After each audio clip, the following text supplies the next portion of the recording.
2 menit langsung paham konsep saham price to earning ratio. Price to earning ratio atau yang sering disebut rasio PER adalah salah satu rasio valuasi saham yang fungsinya buat nentuin harga saham sekarang lagi murah atau kemahalan.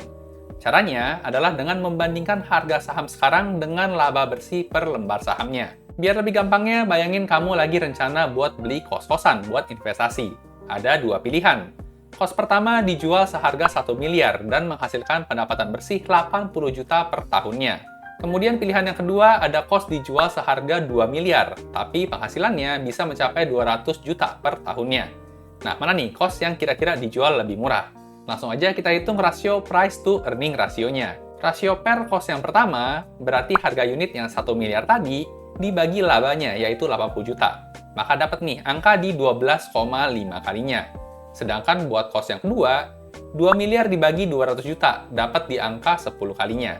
Nah, dari contoh tadi, maka ketahuan ya, kalau secara valuasi, kos yang kedua ini ternyata lebih murah dibandingkan kos yang pertama. Kalau angka PER-nya itu lagi rendah, artinya saham itu lagi murah secara valuasi.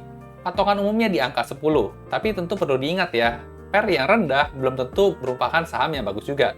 Bisa jadi memang perusahaannya lagi bermasalah. Dan sebaliknya, angka PER yang tinggi bisa jadi wajar-wajar aja kalau perusahaannya memang sangat bagus dan punya prospek pertumbuhan yang tinggi. Sekarang kita coba terjemahin ya ke dunia saham. Misalnya kita bandingin rasio PER BCA dan BRI. Dengan harga saham BCA di 8.900-an dan BRI di 3.860, data EPS atau laba bersih per lembar saham terakhir ada di angka Rp449 versus Rp401.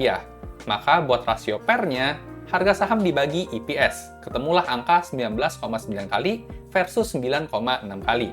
Nah, dari sini kelihatan ya, kalau valuasi saham BRI itu jauh lebih murah dibandingkan saham BCA menurut rasio PER. Gimana nih? Udah mulai paham konsep rasio PER? Kalau masih ada bingung, langsung aja tulis di kolom komentar. Jangan lupa di-follow dan like video ini supaya kamu nggak ketinggalan pelajaran penting lainnya. Yuk, makin jago investasi!